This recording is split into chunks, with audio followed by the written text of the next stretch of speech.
Opa, já começou? Rapaz, tudo bem? Sejam bem-vindos aí ao programa onde a estrela é a sua saúde. Eu estava respondendo as mensagens de vocês aqui e chegou a me dar uma dor aqui no pescoço. Será que isso influencia na vida da gente? Você já sentiu uma dorzinha no pescoço de ficar aqui no celular? Dor na lombar aqui de ficar sentado muito tempo? Olha aí, eu tô todo fora. E agora? Será que tem jeito disso? Vou trazer então alguém que vai falar sobre postura e como que a gente tem que ficar, ó, retinho, olha aí, ó, igual a sua avó e a sua mãe diziam. Mas ó, todas as dicas só depois da vinheta.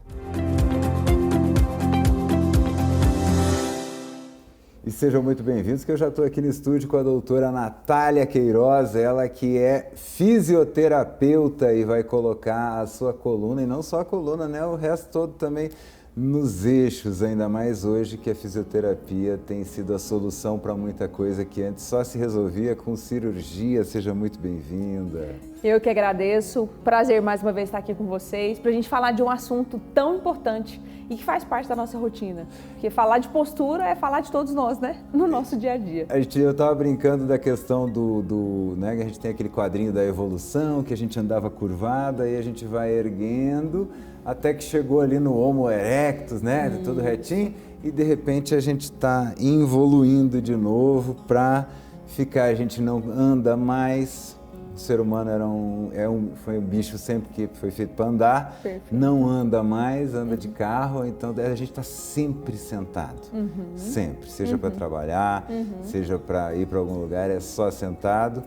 E agora a gente ainda ganhou esse agravante, né, que é ficar olhando para baixo. A gente, vamos ver o mundo. Antigamente a gente olhava para o horizonte, hoje a gente olha para baixo porque o nosso mundo é virtual. Perfeito. Qual é o impacto disso que você está percebendo nas pessoas? Está chegando isso para você arrumar? Preciso arrumar aqui. Bom, Zé Otávio, eu acho que esse é um assunto muito importante, não só para nós adultos, mas para as crianças, para os adolescentes, para os idosos. E a gente precisa entender que a postura é algo individual e é algo que é conquistado diariamente. Ou seja, uma boa postura ela não surge de um dia para a noite. Tem muito a ver com todo um processo de desenvolvimento que essa criança também passou por ele. Então, por isso que é tão importante a gente falar hoje dessas tecnologias, dessas telas, até numa fase ainda muito incipiente, né? Nos nossos jovens ali, nas nossas crianças, que apresentam um esqueleto ainda imaturo, mas que esse esqueleto, como ele for modelado e modulado, vai influenciar e impactar diretamente na saúde desse corpo a médio e longo prazo. E não tem jeito. Cada vez mais frequente, pessoas mais jovens com problemas graves de coluna, com problemas graves nos ombros, com problemas graves no quadril, na pelve, porque não é só a coluna que uma má postura afeta. É um corpo todo que sofre um processo de desajuste para tentar compensar aquele tipo de postura e posicionamento. Então, sim, a gente tem vivido um impacto muito grande dessas tecnologias e eu brinco que, na verdade, o homem moderno hoje, enquanto espécie humana, ele está deixando de ser moderno, porque ele está voltando à sua posição primitiva e praticamente voltando, por vezes, até a posição fetal. Quer dizer então que não é isso aí, olha, hoje tem muita gente, qualquer problema, inclusive, vai para a cama e fica na posição fetal. Perfeito. Então não é só a coluna que a gente desalinha quando a gente mexe, não. O que o quadril, que essa jogadinha tem a ver com isso? É interessante a gente falar isso, Otávio, porque assim, a minha postura é uma coisa que é totalmente conectada e integrada. Até porque a minha coluna é o eixo de sustentação. Então ela está conectada à minha pelve, que é a famosa bacia, e essa bacia também está conectada ao quadril, que também está conectada ao joelho e por aí vai. E da mesma forma aqui em cima, a gente tem a famosa escápula, que as pessoas conhecem como pá, né? Aparece até nessa imagem aqui, aquele ossinho ali, né? Esse aqui. Isso. Que a gente tem uma conexão com a minha coluna torácica, que não é uma conexão, uma articulação verdadeira, mas é uma conexão de tecidos, né? De músculos, de tecido conjuntivo. Então, sim, uma má postura ela impacta não só na coluna em si, mas em todas as outras articulações e em todas as outras musculaturas envolvidas.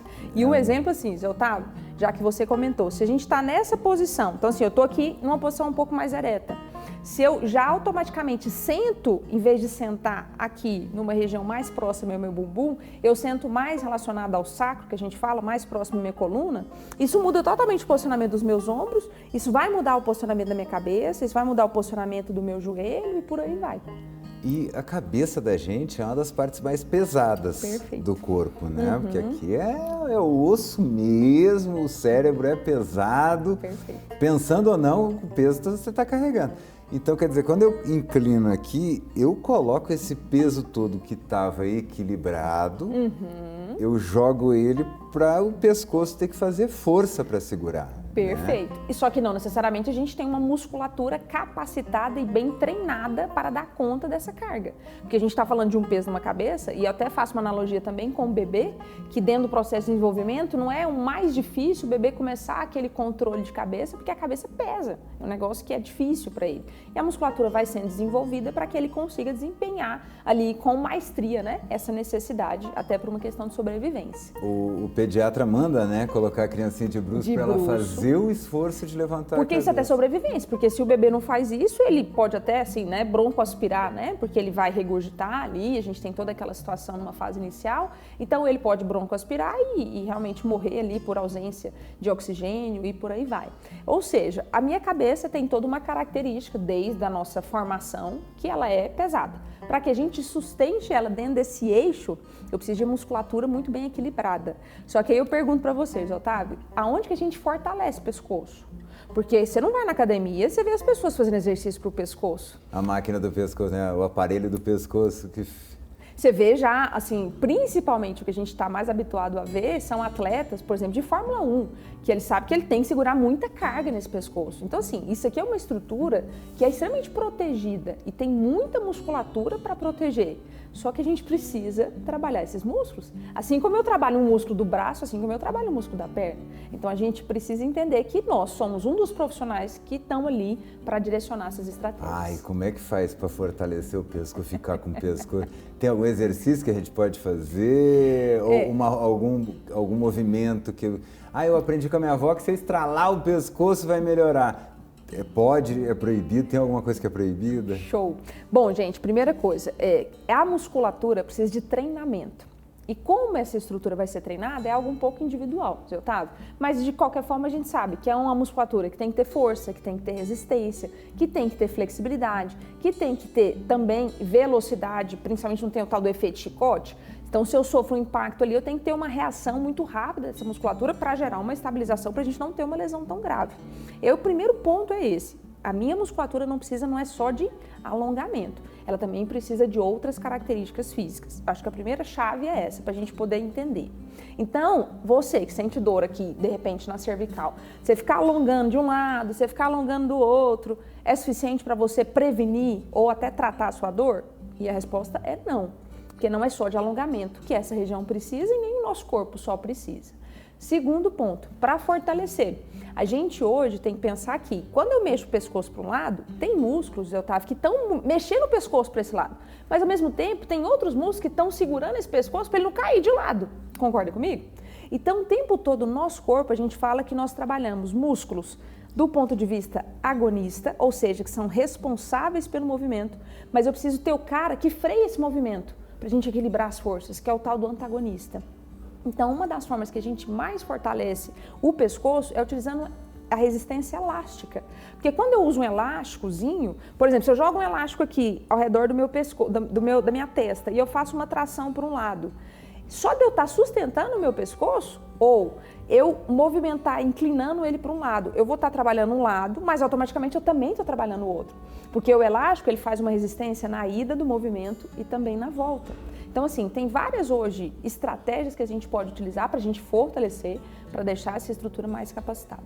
E o que me impressiona sempre no corpo humano é a fortaleza e a fragilidade que ele é capaz. A gente, né, do jornalismo, vem do jornalismo, Sim. Então eu já dei notícia de gente que tropeçou na calçada, bateu na a cabeça e morreu. E já dei notícia de pessoas que caíram do 5º andar de um prédio e sobreviveram.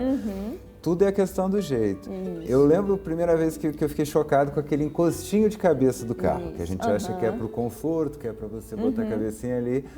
Aí eu descobri que se você tiver um impacto de 100 km por hora para frente, você vai querer quebrar a clavícula ali por causa do cinto de segurança e deu. Seu pescoço vai sentir aquela dor muscular, mas vai sair tudo bem.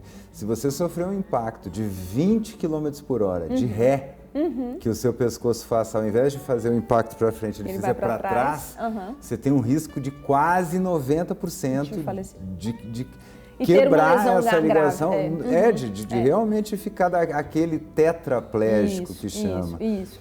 Então, quer dizer, para frente eu aguento o que for, para trás qualquer coisinha, então é o cuidado, né? Não é... E aí, olha que interessante você comentar isso, Otávio, porque você para pensar na postura até que você começou o programa de hoje, você estava nessa posição. Só que para você estar nessa posição, tem vários músculos que estão te trazendo para essa posição. E deveriam ter vários músculos que estão sustentando você para voltar para essa posição. Até porque se só essa musculatura estiver sendo trabalhada aqui, a minha tendência no dia a dia vai ser, mesmo que eu esteja sem o telefone, a gente continuar nesse padrão de postura. Então, para eu poder ter um realinhamento, eu preciso o tempo todo estar nesse equilíbrio de quais são os músculos que estão fazendo o movimento, mas quais são os músculos que estão controlando e modulando esse movimento.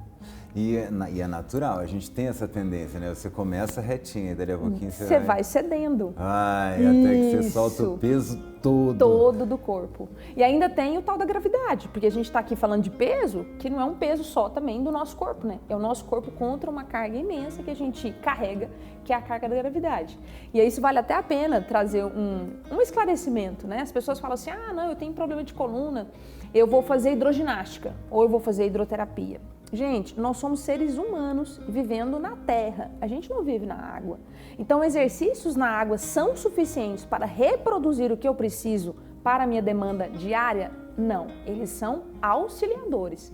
Mas eu preciso ter exercícios com carga, sim, porque a gente lida com carga o tempo todo, só que a questão é como vai ser administrada essa carga, de acordo com a sua necessidade ou a sua realidade. Essa é a grande diferença. Então tá, por exemplo, eu tive um problema que eu não posso fazer alguma coisa de impacto, aí você vai fazer a hidroginástica para uma estratégia de transição. Mas só isso, como atividade física, para você, assim, não, para eu me preparar para um processo de envelhecimento com saúde, ou para eu me recuperar 100%, não é suficiente, Otávio. Porque a gente não vive na água, né? Eu brinco que a gente não é peixe, a gente é gente. E gente tem que lidar com as características e com as demandas que nós, como seres humanos, temos, que é o peso da gravidade, não tem jeito. O difícil é explicar para os filhos da gente, quando chegam perto da piscina, que a gente não vive na água, né? Não que é? Criança, Concordo. Se pudesse vivia na água. E eu achei interessante, falando em criança até, eu sou um pouquinho encafifado com a questão das mochilas. Perfeito. Porque tem cada mochila que tem o peso da criança ali dentro. Sim. Então, e até o pai, ele leva até um determinado lugar, porque eu levo. Não, a criança tem que carregar. Não, a criança, que isso? A criança tem 30 quilos, a mochila tem quase 10. Perfeito. Então, não faz sentido ela carregar esse tanto. Então, eu levo até onde ela consegue arrastar. Mesmo assim, tem um pedaço ali que vai... Essa coisa de mochila... influencia, você já tá com o telefone ali, aí você bota mais um peso aqui de um lado ou do outro, vai te entortando como um todo, né? Perfeito, a gente está conseguindo criar uma sociedade que nos entorta como um todo. Os nossos hábitos estão nos entortando, literalmente estão nos entortando, né? A gente chama isso de disfunções do movimento e, consequentemente, disfunções da postura. E aí, olha que interessante você comentou, Otávio, é sempre a gente raciocinar sobre o seguinte: qual a minha capacidade de acordo com a demanda que eu preciso? Tudo a gente está falando nesse equilíbrio, dessa balança. Capacidade e demanda.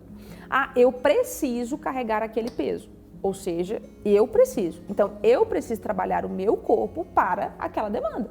Eu preciso de estratégias ali para isso. E uma estratégia simples, você mesmo disse. A gente tem hábitos, José Otávio. Então, eu uso muito mais uma mochila de um lado, ou até uma bolsa, do que do outro. Ou eu carrego a mochila trazendo ela muito mais como hábito de um lado do que do outro. Só da gente mudar isso, José Otávio, eu já mudo tudo. Porque eu já estou mudando a carga que o nosso corpo está carregando, como eu disse, que seja o nosso peso, mas que seja o peso da gravidade. Então, assim, o que seria o ideal, vamos dizer assim? Que nós oferecêssemos para o nosso corpo uma diversidade de estímulos, para que eu tenha uma diversidade de respostas. Ok, eu preciso carregar esse peso, mas você vai carregar a mochila na frente, você carrega a mochila atrás, você carrega a mochila um pouco mais de um lado, mas você também carrega a mochila um pouco mais do outro, e a gente vai mudando isso ao longo dos dias, ao longo das horas, ao longo das semanas. Porque o problema é que, como hábito, a gente sempre faz aquilo daquela mesma forma. E o nosso corpo vai todo se reajustando para isso. Um exemplo também que faz parte, por vezes, da rotina, vamos longe, não, bengala para o idoso. Uma das coisas que você modula um equilíbrio e até uma distribuição da carga é você mudar a bengala de lado. Isso é uma estratégia simples, mas trabalha o corpo desse indivíduo de uma forma tão complexa, mas ao mesmo tempo muito mais completa. Por quê? Eu falo assim, que Deus não fez nosso corpo do jeito que ele é à toa. A gente tem um lado direito e a gente tem um lado esquerdo. E por que a gente usa um e a gente não usa o outro? Tem tudo desse lado de cá, ou pelo menos é o habitual, de ter tudo que tem de estrutura aqui, tem do lado de cá. E a gente não tem a mesma performance e a mesma eficiência porque simplesmente tem um desuso. Então, algumas coisas simples podem gerar uma repercussão e um impacto extremamente positivos. Eu lembro que quando eu era criança, eu queria ser ambidestro. Adorava essa palavra. Até canhoto, destro. Não, eu sou ambidestro. Aí tava eu lá. Eu ensaiava escrever com a mão esquerda. Show. Até hoje a minha letra é terrível com a mão esquerda. Mas o esforço foi feito e no começo não saía nada. Depois sai algo quase legível.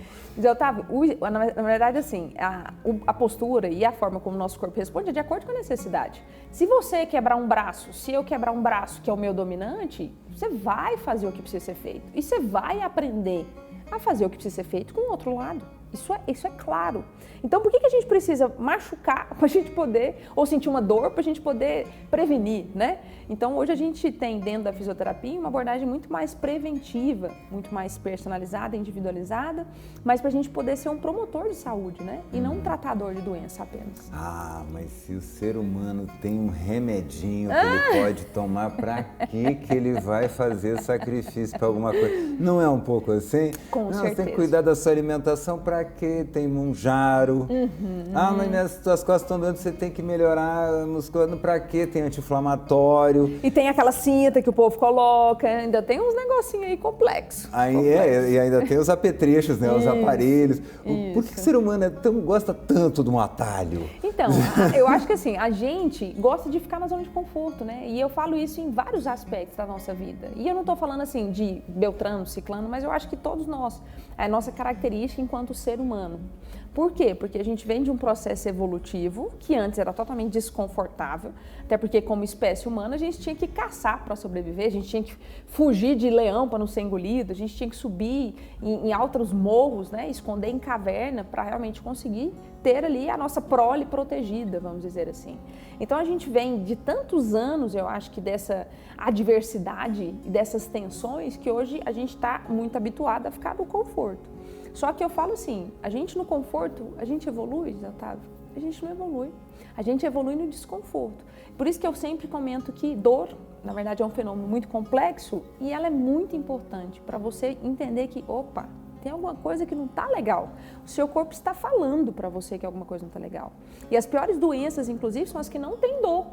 Que, inclusive, uma delas é o câncer. Às vezes a pessoa não sente nada, ela vai sentir quando o negócio já está numa repercussão muito maior.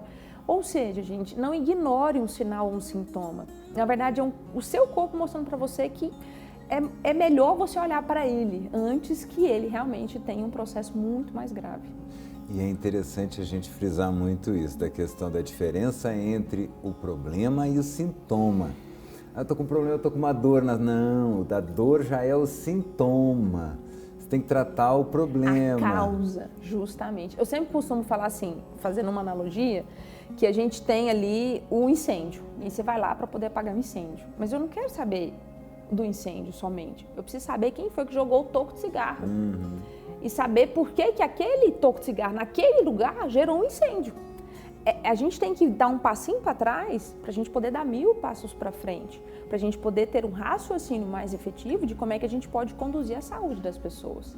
E o nosso corpo não tem jeito, assim, a gente vê algumas visões anatômicas, a gente vê que o tanto que tudo é interligado, Zé Otávio. E como é que a gente vai segmentando isso tudo para a gente poder tratar as pessoas? Quando você fala da questão da alimentação, gente, hoje isso é tão importante. Porque assim, a gente é o que a gente come? Não, a gente é o que a gente absorve. E hoje a maioria das pessoas tem muito problema no intestino. E aí eu posso ter dor na coluna e posso ter uma má postura por conta de disfunções abdominais? Posso. Uma delas é problemas no intestino e outra delas eu chamo atenção para a parede abdominal, que a gente tem muitas intervenções cirúrgicas que podem ter aderências, por exemplo. E essas aderências vão gerar um impacto totalmente indireto e direto no seu centro de gravidade, por exemplo. Então vai por vezes trazer você, é como se as pessoas falam assim, nossa, parece que tem alguma coisa que está me puxando o tempo todo para baixo, mas não é parece, é real. Porque uma aderência é um tecido extremamente fibroso e aderido, que não tem a mesma elasticidade e a mesma flexibilidade que um tecido normal. Então, se a gente não conduz tudo isso, que todos nós podemos passar em algum momento das nossas vidas, a gente vai ter só complicação em cima de complicação. E é interessante porque essa teoria do remedinho resolve tudo, ela funciona até um determinado momento da sua vida. Porque cada vez mais a gente ouve aqui... neurologistas, cardiologistas, todas as áreas da medicina vêm aqui e falam que é necessário a gente ter reserva muscular. Excelente. Porque há um tempo atrás a musculação era meio vilã. E hoje o pessoal fala, não, andar é bom, correr é bom, nadar é bom, mas você precisa fazer musculação. Por que isso mudou? Excelente. Na verdade, assim, hoje a gente está num processo de envelhecimento, né? A sociedade está envelhecendo. E uma das características dentro desse processo de envelhecimento, Otávio, é a sarcopenia, que é a perda de massa muscular. E essa sarcopenia não acontece, essa perda de massa não acontece também só no músculo, acontece no osso, acontece em vários outros sistemas do nosso corpo. E que vão gerando para a gente muito mais fragilidade, vão baixando a nossa imunidade e, além disso, vai gerando um processo de desgaste, de degeneração. Faz com que a gente possa ter um processo de envelhecimento um pouco mais incapacitante, que a gente dependa de um andador para poder andar, que a gente dependa de uma cadeira de rodas para poder se locomover. Então, quem é responsável por dar a nós uma capacidade funcional é a musculatura, que tem que contrair, que relaxar e sustentar uma articulação do quadril, uma articulação da coluna, uma articulação do pescoço. Então, a musculatura hoje ela é de suma importância para que a gente mantenha as nossas capacidades funcionais ao longo da vida, porque a realidade é essa. Graças a Deus, a gente está tendo muito mais perspectiva de viver longos anos, mas como a gente vai chegar lá é uma decisão que a gente precisa tomar agora. E é interessante porque eu estava lendo que é uma das maiores causas de idas ao hospital quando a gente está na terceira idade, queda.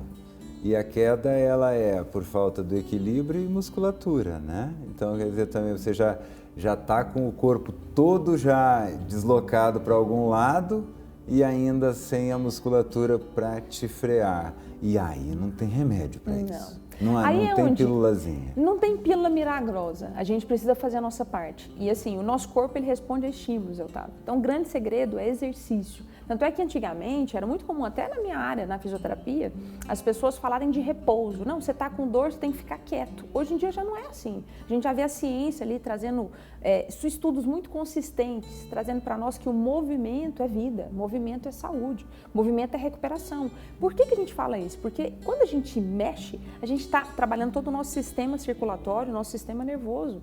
Isso tudo também está sendo recuperado e regenerado. E no processo de envelhecimento, tudo envelhece também. Ou seja, como a gente vai trabalhando isso para esse processo de envelhecimento ser mais positivo e menos incapacitante, é crucial para a gente manter as nossas independências. E a gente, como musculatura, um remedinho ajuda? Não. Mas eu ter a garantia de que eu tenho para o nosso músculo substratos necessários para ele ser desenvolvido, sem dúvida é indispensável. Aí eu vou só chamar a atenção nesse aspecto. Para o músculo ser forte, ele precisa de alimento. Um dos alimentos do músculo é cálcio. Outro alimento do músculo, vitamina D. Um dos alimentos do músculo, vitamina B12, ou complexo B como um todo, ferro, magnésio, e a gente vai falar de muitas outras vitaminas e sais minerais. Aí sim a gente tem o exercício, tendo uma boa resposta, se a gente tem o substrato necessário para isso. Quer dizer que para o músculo também precisa cálcio? Não é só para o osso, não? Eu achei que era só para o osso. Não, porque a contração da musculatura, ela tem todo um sistema fisiológico e metabólico e um dos substratos é o cálcio, que precisa ser conduzido e chegar até a célula muscular e chegar até ali uma região específica para que a gente consiga ter a nossa contração e o nosso relaxamento. E é interessante que a gente falou de criança e de idosos, né? Então, É interessante porque quando é muito criança, por exemplo, o esqueleto de uma criança de 3 anos, ela não é exatamente um esqueletão duro que nem o de um adulto. Excelente. Por isso que precisa cuidar mais ainda com o jeito que teu filho senta, com o jeito que teu filho assiste televisão, senta para comer, fica lá com o celular. Excelente. Porque às vezes o que moldar ali fica. Isso. A gente fala que o esqueleto, na verdade, ele é muito mais cartilaginoso, né? Numa fase inicial da primeira infância, o próprio bebezinho. Eu brinco que você pega um bebezinho, eu tô com uma filha agora, recém-nascida, de 6 meses. Então você pega, ela é toda molinha, né? Mas à medida que ela vai adquirindo sua postura, sentada, em pé, ela vai ficando com uma estruturas mais rígidas, mais firmes. Por isso que repouso não é treinamento. É o estímulo no exercício que vai trazer para nós uma estabilidade e uma consistência para que a gente consiga ter uma promoção de saúde. E no idoso a gente já tem aquele outro tipo de esqueleto, que é aquele mais poroso, né? Então eu preciso de mais músculo para segurar o que o osso já está querendo fragilizar, ou como é que é? Eu preciso achar um meio termo nisso? Excelente, eu preciso de mais músculo e eu preciso lembrar que o processo de remodelamento ósseo no idoso ele é mais lento, mas ele acontece. Tanto é que não quebra e ele não vai lá e consolida aquela fratura. Então ele tem a possibilidade de, só que ele precisa ser estimulado para isso. Por isso que não é o repouso que vai fazer uma saúde se manter no idoso, mas é a atividade, o exercício. Eu só preciso conduzir de acordo com o que for a característica e a necessidade dele. Sim, ninguém vai colocar o idoso a correr, né? Que agora tá essa onda de corrida e todo mundo quer correr. E eu não sei do que esse povo está correndo tanto, mas todo final de semana tem 4, 5 eventos aí de corrida. Antes de fazer corrida, tem que dar uma olhadinha na saúde. Uma preparada, né? Com certeza. E olhar a saúde, como você mesmo disse. Não só a saúde do esqueleto, mas a saúde do corpo como um todo. Olha, infelizmente a nossa entrevista já voou, né? Já chegou no finalzinho, mas eu queria que então, quem estiver em casa, tiver mais curiosidades ou outras coisas que a gente nem conseguiu falar aqui, para te seguir, né? Que você está seguindo gente que não sabe para onde é que está indo, hein? Segue quem sabe para onde vai. Está aqui a doutora Natália. Qual que é o Instagram? Bom, minhas redes sociais é DRA, né? Natália Queiroz, então @DRA Natália Queiroz, e o da clínica é @Instituto Naves Queiroz. Se pudesse dar um conselho, daquele de ouro mesmo, para quem está em casa, qual seria? Viva em movimento, porque movimento é saúde, é vida e é o que vai garantir a sua sobrevida com qualidade e independência, que eu acho que é o que todos nós buscamos. Gente, depois dessas dicas, quero deixar o seguinte recado para você, nem que seja uma caminhada, meu querido, vai mudar a sua vida. Entre o nada e o caminhar é melhor, e do caminhar eu tenho certeza que você vai se estimular para outras coisas, porque a partir do momento que a gente sente o benefício, tudo muda, a nossa cabeça muda e a gente vai entender que se a gente quiser chegar na terceira idade e levantar sozinho da cama, ir no banheiro sozinho, a gente precisa estar bem, e que se não fizer o que precisa agora, o esforço agora, depois não tem pílula que dê jeito não, então até o próximo programa.